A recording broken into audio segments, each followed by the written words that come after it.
Kurapika está se afundando em um vazio. Ih, peraí, tá gravando? Vídeo errado. Editor, corta esse último áudio. Ih, o editor sou eu. Em One Punch Man, temos personagens extremamente poderosos, sejam eles heróis ou até mesmo monstros absurdamente fortes. Alguns deles simplesmente são ridículos de tão fortes. E nesse vídeo, eu decidi ranquear os 10 personagens mais poderosos de toda a série até o momento. Mais especificamente, o capítulo 216, sem contar os extras. E ó, vale a menção de que o Saitama não é o mais forte, hein? Fala galera, eu sou o Trojan, dono e apresentador desse querido canal. Então sejam muito bem-vindos à Taverna do Sensei. Eu já conto com o seu like, sua inscrição e o sininho das notificações ativados. Antes de começarmos a lista de fato, é necessário que eu explique as nossas premissas. Primeiro, é que eles estarão listados aqui com base em seus feitos e realizações até o capítulo mais recente do mangá. E como eu disse do mangá, é necessário avisar que esse vídeo vai conter spoilers. Então se não quiser, o aviso já foi dado. Sem mais delongas, bora lá. Em 10º lugar, nós temos a Centopeia Eremita. Ela é um ser acima da Centopeia Anciã, sendo muito mais poderosa. Seu tamanho é tão colossal que enquanto se contraía, ela foi capaz de ultrapassar a exosfera da Terra. A Centopeia Eremita parece ser um dos apóstolos de God e por isso possui um poder e força incríveis. Junto da água natural maligna, ela conseguiu enfrentar Garou em sua forma monstrificada. Havia acabado de derrotar o Esperma Platinado. Além de possuir uma enorme força física e resistência, a Centopeia Eremita também conta com uma capacidade regenerativa que foi dita por Garou como instantânea. Sua carapaça é tão resistente que o ataque de Metal Bat sequer conseguiu arranhá-la, ricocheteando dada a dureza da sua armadura. Sua força é tão devastadora que foi necessária a união de Garou em sua forma monstrificada e de Metal Bat adaptado para derrotá-la. Não bastasse a sua resistência, ela soma sua regeneração à sua carcaça extremamente dura e ela segue atacando enquanto regenera os ataques causados por Garou e Metal Bat. Entre suas técnicas, ela demonstrou poder usar a grande marcha da Centopeia, uma técnica em que ela usa seu corpo enorme para torcer todo o ambiente ao seu redor e mudar toda a geografia do local. Em 9º lugar, temos Psycho Orochi. A Psychos e o Orochi já eram poderosos sozinhos, mas após se fundirem, se tornaram praticamente imparáveis. Orochi é o líder da Associação dos Monstros e Psychos é a mente por trás dos planos, sendo ela a criadora de Orochi. Após se fundirem, o poder de absorção de Orochi aumentou ainda mais, e a psicocinese de Psychos foi elevada ao ponto dela por alguns instantes rivalizar com a Tatsumaki. Quando se fundiu com Orochi, Psychos ganhou uma pequena parte do poder de God, uma entidade toda poderosa. Com isso, ela conseguiu um poder telecinético quase sem limites, uma capacidade de absorção roubadíssima e se tornou capaz de disparar rajadas de energia extremamente potentes. Essas rajadas de energia são tão poderosas que quando ela concentrou uma delas para eliminar Tatsumaki, a explosão pôde ser vista de fora do planeta. Outro ponto aqui é que além da sua capacidade destrutiva absurda, é que Psycho Orochi pode se regenerar de forma praticamente instantânea, desde que restem células suas. Prova disso foi quando a cidade Z foi completamente torcida por Tatsumaki e apenas em alguns instantes depois, ela conseguiu se regenerar quase completamente. Ela também é extremamente inteligente, conseguindo executar táticas estratégicas. Com seu imenso poder telecinético, Psycho Orochi é capaz de afetar a gravidade, criar barreiras poderosas e arremessar diversos detritos em seu alvo. Durante a batalha, Tatsumaki estava exausta durante a luta, graças às circunstâncias que eu vou explicar mais pra frente. Por isso, foi necessária a intervenção dos outros heróis de Rank S, como Tank Top Master, Atomic Samurai, Genos e Driver Knight. Ela ainda pode projetar ondas de choque poderosas, mudar a estrutura do seu corpo, criar dragões que cospem fogo de dentro do seu próprio corpo, e ela foi completamente obliterada por Tatsumaki, apesar de ter recebido parte do poder de God. A obra dá a entender que Tatsumaki poderia acabar com a luta desde o começo, mas precisava garantir a segurança dos outros heróis por causa do seu extremo poder destrutivo. Dessa forma, por ter sido derrotada por Tatsumaki com relativa facilidade, até porque ela tinha poder para isso, Psycho Orochi ocupa o nosso 9º lugar. Em 8º lugar temos o Homem Fênix. No começo eu não dava nada por ele, mas ele se provou como uma das criaturas mais poderosas e formidáveis da série. Isso se deve à sua incrível capacidade evolutiva. O Homem Fênix, na verdade, era um ator que acabou ficando preso na roupa de um animal de um programa de televisão, e depois disso se tornou um monstro. Antes de se tornar o ser poderoso que foi, ele era um monstro de nível ameaça demônio, mas que foi derrotado pelo tio de Impero sem aparente dificuldade. Mas é aí que descobrimos onde reside seu maior poder. O poder roubado do Homem Fênix é que após morrer, a cada morte, ele ressuscita após um tempo muito mais forte do que quando morreu. Dessa forma, ele atingiu um nível de ameaça estrondoso, chegando ao teu nível dragão dragão após ressuscitar pela primeira vez. Após ressuscitar, sua aparência também muda drasticamente, conseguindo tomar uma forma humanoide, onde ele pode criar tornados, criar poderosas rajadas de fogo extremamente quentes, a ponto de derreter rochas sólidas e até mesmo o Megazord do Children Emperor. Outra coisa é que após ressuscitar, somado à sua ressurreição e ao aumento de poder, ele adquire novas habilidades. Por exemplo, ele se demonstrou capaz de mudar de forma, acessando a forma do fogo da Fênix, modo Falcão, onde sua velocidade aumenta bizarramente ao ponto de seus passos parecerem teletransportes. Ele se torna capaz de usar disparos de fogo teleguiados e nesse estado ele demonstrou a capacidade de imbuir fogo em seus ataques, como por exemplo em suas garras, para assim perfurar e causar danos maiores. Após ressuscitar mais uma vez, ele adquiriu um poder ainda maior e dessa vez ele conseguiu acessar a prominência da Fênix modo Gavião, onde seu corpo é engolido por chamas escaldantes que queimam tudo com um breve contato, com ele se tornando capaz de absorver ataques à base de energia e devolver de volta contra quem mandou. E após ressuscitar pela terceira vez, ele conseguiu uma nova forma, o modo Águia Brilhante da Fênix. Nessa forma, ele tem um poder que ele autoproclamou de Luz do Despertar do Rei, em que ele ressuscita todos aqueles que foram mortos em sua presença ou cujos cadáveres estão perto de si. Esses cadáveres têm o mesmo poder que tinham quando vivos, mas tem seu QI reduzido até certo nível. Ele foi capaz até mesmo de ressuscitar o Chama de Fogo do Inferno e o Tufão da Tempestade, que foram mortos por Flash e Flash. Ele só foi derrotado pelo Children Emperor pela sua própria burrice, já que caso ele corte ou rasgue seu traje da Fênix, seus poderes vão embora, e Children Emperor tirou proveito disso e o derrotou com uma estratégia muito bem elaborada. Eu decidi colocá-la acima da Psy-Orochi por uma questão não de poder, mas de capacidade evolutiva, já que em tese o Homem-Fênix era imbatível, e vale a ressalva de que esse cara era tão poderoso que o criador da série teve que refazer o capítulo em que ele adquiriu seus poderes, ou seja, o bicho se tornou tão poderoso, o próprio criador teve que intervir na história e nerfar esse bicho, porque ele tava forte demais. Em sétimo lugar temos Tatsumaki, ou Tornado do Terror. Ela é uma heroína de rank S, sendo a segunda maior no ranking, ficando atrás somente de Blast. Tatsumaki é tranquilamente a maior paranormal da série, possuindo um poder telecinético quase todo poderoso. Isso porque no arco da Associação dos Monstros, ela certamente foi a maior força de ataque do lado dos heróis. Ela apagou Gyoro, lutou e solou sua verdadeira forma, que era a Psychos, e mesmo após Psychos se fundir com Orochi, ela ainda era mais poderosa do que ambos. Prova disso é que Psy-Orochi tenta de todas as formas lidar com ela, e os únicos danos significativos que Tatsumaki levou foram causados porque ela não poderia usar todo o seu poder livremente, já que isso afetaria seus aliados. Tanto é que ela primeiro se assegura da segurança dos outros heróis para depois lutar com tudo. Provavelmente ela é a heroína com maior poder destrutivo da série. Com que base eu falo isso? Falo isso porque ela simplesmente, usando seu poder telecinético, destruiu todo o subterrâneo da Associação dos Monstros e logo em seguida, usando todo o seu poder, ela emitiu uma força gravitacional tão incrível que torceu toda a Cidade Z e Psy-Orochi juntos. Sim, mano, não tô zoando nem usando gírias. Ela literalmente torceu a cidade inteira, como quando a gente tá lavando roupa e torce a peça para que a água caia. O poder exercido para fazer isso foi tão grande, ela quase apagou a cidade inteira do mapa, com os assistentes da Associação dos Heróis discutindo sobre o mapa estar muito menor do que o normal. Com seu poder mental, Tatsumaki é capaz de controlar objetos com sua telecinese, lançar escombros em seus oponentes, torcer seus alvos, mudar objetos a partir de detritos, como quando ela moldou uma lança feita de pedras para empalar a Psy-Orochi e finalizá-la de uma vez. Ela também pode criar escudos, como quando criou um escudo forte bastante para prender Psy-Orochi dentro da Cidade Z, pode curar seus alvos e mais uma porradaria de coisas. Ela foi uma das maiores forças da Associação dos Heróis durante a batalha com os monstros, e sem a sua participação, o estrago seria muito maior. Sua resistência é tão assombrosa que mesmo após usar todo o seu poder e estar praticamente inconsciente, ela ainda permaneceu lutando com os outros monstros, e de acordo com o mangá, se não fosse ter que ajudar os outros heróis, ela provavelmente teria vencido Psy-Orochi sozinha, sem necessitar do auxílio dos outros heróis da classe S. Outra prova do seu poder monstruoso é que ela foi capaz de quase destruir a sede da Associação dos Heróis, que foi dita ser capaz de tancar terremotos mais fortes que a classe 6, isso enquanto estava lutando com Saitama. Em sexto lugar temos o Lord Boros. Ele é um alienígena que ouviu uma profecia a respeito de um guerreiro capaz de proporcioná-lo a melhor luta da sua vida, e por isso foi em direção à Terra e enfrentou Saitama. Boros é um guerreiro altamente capaz. Ele vagou por todo o universo em busca de oponentes poderosos, e fora Saitama, ele venceu todos os outros. Possui força física extrema, conseguindo causar danos bem sérios a Saitama. Apesar do carequinha não estar lutando a sério, a espécie de Boros nasceu para o combate e, de acordo com ele próprio, ele é o mais forte da sua raça, tendo elevado a sua forma física ao ápice do que era possível. Ele é tão forte que usava uma armadura para suprimir o seu poder, e após se liberar dela, ele usou um soco que disparou uma rajada de energia tão potente que quase obliterou sua própria nave. Começou a lutar com Saitama e perdeu o seu braço. Ele demonstrou uma capacidade regenerativa absurda, onde, concentrando todo o seu poder em qualquer parte danificada, ele pode se regenerar completamente e permanecer lutando. Caso esteja empolgado com a luta e queira terminá-la rapidamente, Boros tem a sua explosão meteórica. Essa técnica permite a ele acessar uma forma que o deixa muito mais poderoso e veloz. Sua velocidade aumenta tão bizarramente que ele deixa imagens posteriores ao se mover, e a sua força física é tão elevada que ele deu um chute extremamente poderoso que mandou Saitama pra lua, meu velho. Fez o maluco atravessar a atmosfera com o tamanho da porrada. Claro, como efeito colateral, ele não pode manter a explosão meteórica por muito tempo, porque força seu corpo ao limite, e de acordo com ele próprio, é como se a cada minuto nessa forma, ele estivesse constantemente fazendo exercícios anaeróbicos. A regeneração parece aumentar muito quando usa a explosão meteórica. Isso porque ele toma uma série de socos normais consecutivos do Saitama, e mesmo sobrando só seu olho, ele se regenerou completamente. Sua técnica mais poderosa é o canhão que ruge da estrela em colapso. Essa técnica é um feixe de energia que concentra todo o poder de Boros. De acordo com ele, seu poder definitivo, e a técnica possui um poder tão destrutivo que, nas palavras do próprio alienígena, caso colidisse com a Terra, iria queimar toda a sua superfície. Dessa forma, ele ocupa o nosso 6º lugar. Em 5º lugar temos Blast. Ele é o herói número 1. Blast é um personagem misterioso que possui um poder imenso. Blast está há 20 anos lutando contra God, e nessa intensa jornada ele vasculha dimensões, capturando e isolando os cubos que podem ser usados por God para se comunicar com os mortais. Enquanto lutava com a centopeia anciã, God entrou em contato com ele e tentou lhe conferir poderes, o que foi recusado por Blast. Ser o primeiro no ranking dos classe S, é esperado que Blast seja o herói mais poderoso da série, e de fato, ele é extremamente poderoso. Blast, assim que apareceu, simplesmente desviou de um ataque de Flash, o herói mais rápido dentre todos. Enquanto conversava com Saitama, ele simplesmente trocou socos com o Garou Cósmico, o que é absurdo. O próprio Garou fala que ele é digno de ser o primeiro no ranking. Blast demonstrou uma variedade de técnicas impressionantes. Ele pode aparecer do nada criando portais, pode criar portais que conectam a vários lugares ao mesmo tempo, como outras dimensões ou até mesmo outros planetas. Sua velocidade de reação é uma das mais absurdas da obra, onde, por exemplo, quando Saitama e Garou Cósmico iam se atacar com um soco sério, antes que ambos se acertassem, ele simplesmente transportou eles para o espaço. Ele usa um estilo de luta bem único, onde une suas habilidades de manipular o espaço para criar rupturas e acertar seus oponentes, golpear os alvos e fugir antes que eles reajam, e pode atacar a grandes distâncias. Demonstrou uma capacidade incrível de manipulação gravitacional, conseguindo torná-la mais pesada para que ninguém consiga se mover ou lançar esferas gravitacionais no alvo. Entre suas técnicas, admirem meu inglês, ele demonstrou poder usar o Dimension Cannon, ou canhão dimensional, que permite que ele dispare uma esfera de energia que, quando acerta, cria um buraco dimensional semelhante a um buraco negro. Ele combina essa técnica com a próxima, o Gravity Knuckle, ou punho gravitacional. Como o próprio nome sugere, é um punho imbuído com energia gravitacional. A técnica é tão poderosa que afundou o Garou Cósmico no chão e o arremessou longe. Junto dessas duas técnicas, ele usa o Shut, ou fechar. Usando o Gravity Knuckle para surrar seu oponente entre os portais, ele manda seu oponente entre 2 ou mais portais e o sela, o prendendo em outra dimensão. A técnica só não funcionou no Caçador de Heróis, porque é complicado. Blast é tão temido que foi ele quem deixou a centopeia anciã gravemente ferida. Claro, isso aconteceu enquanto ela era mais fraca do que quando enfrentou Saitama, mas de acordo com o Gyoro, Blast ainda poderia derrotá-la sem dificuldade. Por estar preocupado com a Terra ser destruída por Garou, é provável que Blast não tenha lutado com toda a extensão da sua força, mas mesmo assim, só o fato de ter lutado com um Garou extremamente poderoso é algo impressionante, além do fato dele ter lutado com Void 15 anos antes dos eventos da série e o ter ferido ele ao ponto dele precisar levar 15 anos para se recuperar. Quarto lugar temos Empty Void, ou o vazio sem nada. Ele é o líder de todos os ninjas da vila de Flash e de Sonic Velocidade do Som. Ele era parceiro de Blast na busca de derrotar God, mas acabou se tornando um monstro e foi derrotado por Blast 15 anos antes dos eventos da série. Void tem um poder assombroso. Por ser um ninja, ele tem reflexos absurdos. Sua velocidade é tão grande que ele consegue desviar de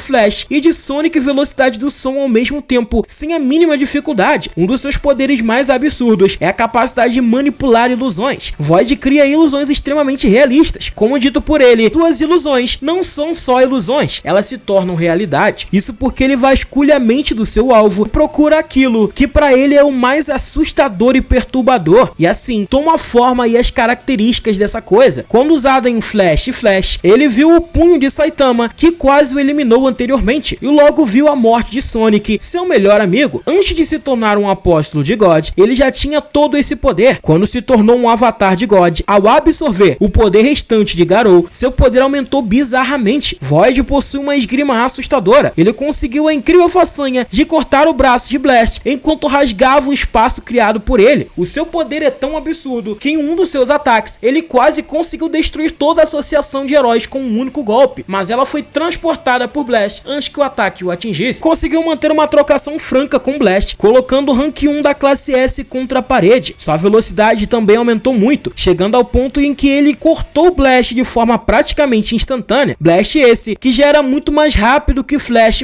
De suas habilidades, Void é capaz de usar o corte dimensional, que permite a ele cortar uma área gigantesca e rachar o espaço. Na primeira vez que usou a técnica, ele foi capaz de cortar uma cadeia de montanhas ao meio. Usando seu potencial máximo, a técnica ia obliterar toda a área da luta junto com a associação de heróis, mas foi barrada por Saitama. Sua velocidade é tão grande que mesmo já sem ser um avatar de God, desviou dos ataques combinados de Sonic e Flash. Ele impôs dificuldades contra Blast, conseguindo até mesmo cortar o braço do herói rank 1, e se não fosse Saitama aparecendo, ele provavelmente o teria derrotado. Abrindo o pódio, com o terceiro e honrado lugar temos o Garou Cósmico. Garou por si só já havia demonstrado poder suficiente para entrar nessa lista. Derrotou vários heróis, como Tank Top Master, e após entrar em seu estado monstrificado, derrotou o Silver Fang e logo em seguida caiu na porrada com Esperma Platinado e Flash ao mesmo tempo, e simultaneamente solou os dois. Não bastasse isso, logo em seguida, junto de Metal Bat, ele derrotou a Centopeia Eremita. Apesar de que a maior parte do combate, quem levou a vantagem foi Garou. Quando ele ia evoluindo enquanto lutava com Saitama, ainda em sua forma de monstro, ele era capaz de obliterar montanhas e vulcões sem dificuldades, só com a pressão dos seus socos. Mas claro, nada disso se compara ao seu ápice, que é quando ele recebeu uma pequena fração do poder de God. Como arauto de God, o poder de Garou beira a loucura. Enquanto ainda testava seus poderes, ele foi capaz de copiar e até mesmo trocar golpes com Blast, que afirmou que se o poder de Garou continuasse a aumentar, o poder dele iria destruir a Terra. Advindo do poder de God, teve um aumento absurdo na sua capacidade de adaptação e mimetismo. Antes ele conseguia mimetizar apenas o estilo de luta, mas agora ele pode copiar o estilo e até a força executada. Ele demonstrou isso quando simplesmente copiou o soco sério de Saitama, e a força por trás da técnica era tão absurda que, de acordo com Blast, caso ambos os socos colidissem, a Terra viraria poeira no mesmo instante. Ele não apenas copia, ele vai além. Garou copia e aprimora. Quando combinou o Gravity Knuckle de Blast com seus próprios golpes e criou uma explosão de técnica tão poderosa que explodiu seus portais pelo excesso de energia. Garou foi o primeiro personagem em toda a série que realmente superou Saitama. Após atingir seu estado cósmico, durante a maior parte da batalha, ele pressionou o Careca. Saitama foi forçado a evoluir até superá-lo novamente. Dentre os personagens, junto de Saitama, Garou é tranquilamente aquele que tem o maior poder destrutivo da série. Sabe o que também é super destrutivo? O seu like. O seu like ajuda muito a espalhar esse vídeo para mais pessoas, para ajudar no meu trabalho. Então deixa ele aí. Aproveita e se inscreve também, porque isso ajuda demais. Porque além de ajudar muito nesse querido canal, você vai espalhar esse vídeo para mais pessoas e vai ficar por dentro de tudo que acontece por aqui. Entre seus golpes mais absurdos, ele tem seu punho de fissão nuclear. Essa técnica, como o próprio nome já diz, cria um poder tão destrutivo que replica uma ferranda explosão nuclear em cima do oponente. Essa técnica ainda pode ser combinada com os portais de Blast para explodir em área ou direcionar o impacto do golpe para o oponente. Agora temos a série mortalmente séria, Soco Sério versão 2. Lembra quando eu disse que ele copia e aprimora? Copiou o soco sério de Saitama e aprimorou. O impacto de ambos os golpes se chocando foi tão absurdo que obliterou milhares de estrelas ao redor. A sua habilidade mais poderosa certamente é seu mimetismo absoluto, mas ele tem uma arte marcial tão absoluta que pode até mesmo retroceder o tempo, mas ele é incapaz de executar a técnica. Com o segundo lugar, causando muitas polêmicas, temos Saitama. Ele é um herói de rank A, que é herói por diversão, assim como também é protagonista protagonista da série e um dos personagens mais absurdamente tanto da obra quanto dos animes. Saitama era um assalariado que falhou numa entrevista de emprego e decidiu se tornar um herói após salvar uma criança. Após anos de um treinamento que ele intitulou de Infernal, ele quebrou seu limitador, isso é, qualquer limite que antes havia em seu corpo sumiu. Saitama destrói todos os seus inimigos com um único soco. Por ser forte demais, Saitama sofre, porque nunca encontra ninguém que possa lhe proporcionar uma boa luta. Isso é motivo de depressão pro careca em boa parte da série. No arco da Associação dos Monstros, isso é muito ressaltado. Saitama possui uma força absoluta e uma resistência assombrosa. Seus socos mais simples foram capazes de derrotar Orochi, o rei dos monstros, sem dificuldades, e logo em seguida ele solou Garou em suas formas de monstros sem problemas. Saitama possui uma resistência sobre-humana, isso porque levou vários ataques poderosos do Lord Boros e mesmo assim ficou super bem. Um ataque de Boros que obliterou quase toda sua nave sequer machucou Saitama seriamente, que defendeu com um único braço. Quando Boros entrou em sua forma explosão meteórica, Saitama levou um chute tão potente que o fez atravessar a atmosfera da Terra e ser jogado na Lua, e mesmo assim, só fazendo força, Saitama rompeu a força gravitacional do espaço e se jogou contra a Terra. A força de seus socos é assombrosa. Com um soco sério, Saitama destruiu o ataque mais poderoso de Boros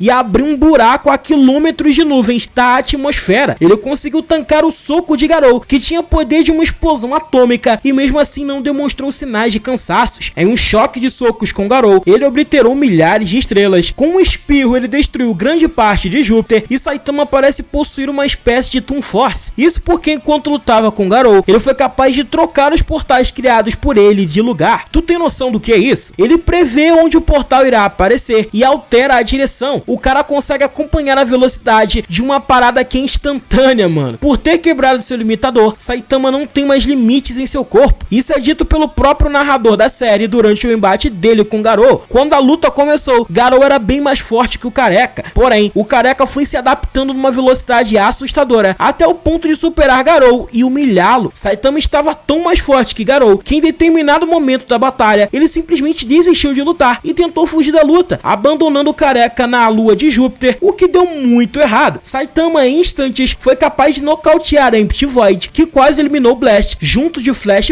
e Sonic. O bicho é absurdo. Por falar em Flash, Saitama simplesmente deu um Speed Blitz no cara que é conhecido como o herói mais rápido do mundo. Assim como Garou, Saitama também demonstrou uma poderosa capacidade de mimetismo, conseguindo copiar a arte marcial que nem mesmo Garou cósmico conseguia executar com perfeição. O poder de viajar no tempo. A força de Saitama é tão ressaltada que quando ele volta no tempo, por ser tão poderoso, dois Saitamas não poderiam existir na mesma linha temporal. Então o Saitama do futuro se fundiu com o do passado, de tão absurdo que ele é. Em primeiro lugar temos God. God é um ser transcendente, do qual não temos muitas informações, mas o pouco que sabemos já dá para escalar ele num nível muito acima do Saitama. Parece ser uma entidade apática que não sente nada além de prazer em causar destruição. Ele tem um poder dito como onipotente, conseguindo capacitar outros seres para se tornarem seus arautos e assim transcenderem também. God é uma entidade que não tem uma forma específica, já que toma a aparência de vários seres e objetos para quem se apresenta. Para Psycho Orochi, ele se apresentou como a própria encarnação de Júpiter, mas para Garou se apresentou como Silverfang, e para Empty Void ele se apresentou como seu falecido aprendiz e falecida irmã. Ele sempre aparece quando determinadas pessoas estão em uma situação crítica e desesperadora. Após receber o poder de God, Garou passou por uma mutação transformadora e ganhou habilidades incríveis. Ele se tornou capaz o suficiente para lutar contra Saitama e forçá-lo a evoluir. Esse ocorrido sugere fortemente que God tem um poder imenso, pois é a fonte das novas habilidades de Garou. Além disso, Cid menciona que se opor a God requer a habilidade de manipular o espaço-tempo, o que diz muito sobre o poder aterrorizante dessa entidade misteriosa. Ele é um ser tão poderoso que Blast está há 20 anos lutando contra ele, o que sugere que o nível de periculosidade dessa criatura é muito grande, já que Blast só aparece quando um ser que ameaça a humanidade está presente. Ele nunca lutou diretamente, mas entre seus poderes temos a concessão de poder. Ele pode transformar humanos em seres misteriosos, concedendo a eles poderes sobrenaturais. Esses poderes concedidos exibem vários níveis de proficiência e eficácia em seu uso. Por exemplo, ao Imperador Mendigo, ele deu a habilidade de invocar esferas de energia semelhantes a mini-sóis que explodem ao contato, criando enormes explosões de chamas. Psycho Orochi também recebeu um enorme aumento de poder durante sua fusão, permitindo permitindo a ela cortar parte da superfície da Terra com um único ataque. Ele faz isso principalmente com indivíduos que colocam as mãos em um dos cubos misteriosos. No entanto, aqueles considerados indignos são confiscados. Isso é, vai de arrasta pra cima, como foi o caso do Imperador Mendigo. Ele pode criar portais dimensionais para se locomover, como aqueles criados por ele para se aproximar de Garou durante sua luta com Saitama, e ele combina essa técnica com a sua invisibilidade, já que Saitama sequer conseguiu vê-lo. Ele consegue distorcer o espaço e possui conhecimento divino. Quando Garou mostra a Saitama a arte marcial capaz de voltar no tempo, ele próprio diz que isso é um poder dado a ele por God, ou seja, God possui pleno conhecimento da ciência do universo e todo o seu funcionamento. A razão de God ocupar o nosso primeiro lugar acima de Saitama é que quando Garou recebeu o poder dessa entidade, ele deu apenas um tapa na mão de God, e de acordo com o próprio, só recebeu uma pequena fração desse poder. Então pensa comigo, se uma fração do poder de God já forçou Saitama a evoluir e superar Garou, imagina o seu poder completo. Não dá, mano, o bicho é absurdo. Bom, galera, o vídeo vai ficando por aqui. Muito obrigado a você que assistiu. Só quero dizer que essa é a minha opinião e você tem todo o direito de discordar. Mas e aí, discorda? Concorda? Deixe aí nos comentários pra gente debater, porque essa é sempre a melhor parte. Mas é isso, um grande abraço, valeu e fui!